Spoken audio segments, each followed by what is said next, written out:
Bonjour à tous, bienvenue dans cette nouvelle vidéo. Aujourd'hui, on va parler d'une théorie vraiment intéressante aux côtés du Monsterverse, le nombre de titans dans Godzilla vs Kong. Alors, il faut savoir, dans Godzilla 2, il y en avait 17, mais de nouveaux spécimens étaient découverts. Au total, il y en avait 20. Mais devinez combien ils sont désormais dans Godzilla vs Kong, parce que Monarch a déployé plusieurs postes dans toute la planète. Et devinez combien ils sont désormais.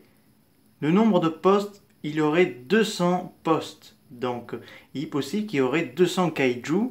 Donc ce serait vraiment intéressant. Pourquoi un nombre incroyable de kaiju ont fait leur apparition. Il est possible que suite que Godzilla est devenu le roi des kaiju, après avoir vaincu King Ghidorah, il est possible que plusieurs titans ont commencé à se réveiller, d'autres ont resté encore en hibernation.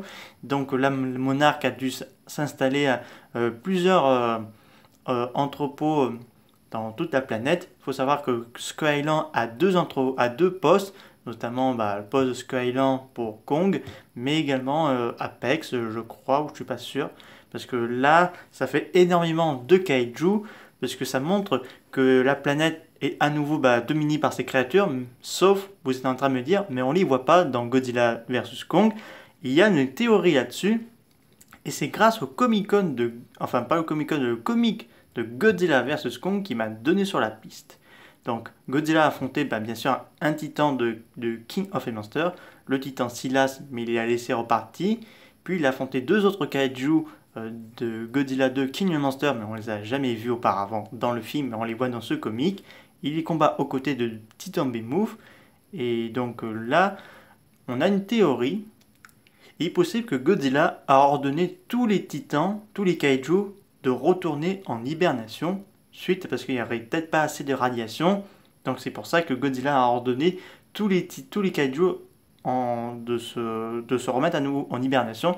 C'est pourquoi dans Godzilla vs Kong, on ne voit pas Behemoth, Silas, Troisième Muto, Rodan, parce qu'ils sont tous en train de dormir et ils attendent le bon moment quand Godzilla poussera son cri pour les réveiller tous.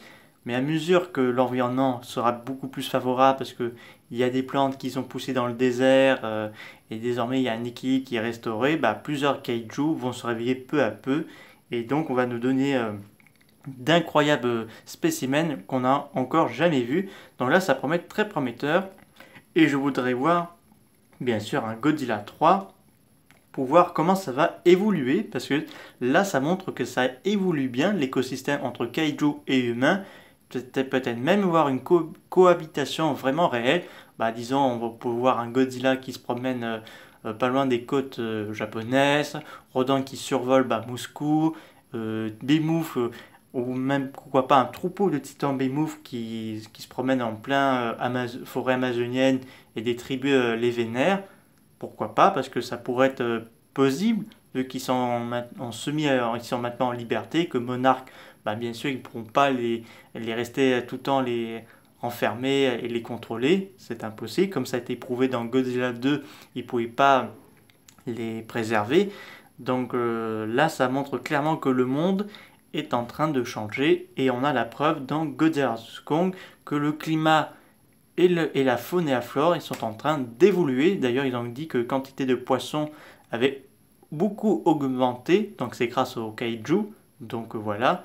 Donc affaire à suivre, combien de titans vont, parce que quand même 200 c'est quand même pas mal, mais je pense qu'il y aurait beaucoup plus qui vont apparaître d'ici, parce que vu quand même ça se passe 5 ans après Godzilla 2 et 40 ans plus tard après Kong Skyland, on va sûrement d'autres spécimens qui vont faire leur apparition, parce qu'ils ont dit dans la Terre creuse, c'est Agathe Whitman lui-même qui aurait dit dans la Terre creuse, il y aurait bien plus de kaiju qu'on pourrait imaginer, parce qu'il n'y a pas que les warbats, des insectes, quelques reptiles, il y aurait bien d'autres créatures comme les Ila, Anguirus, Baragon, King Caesar.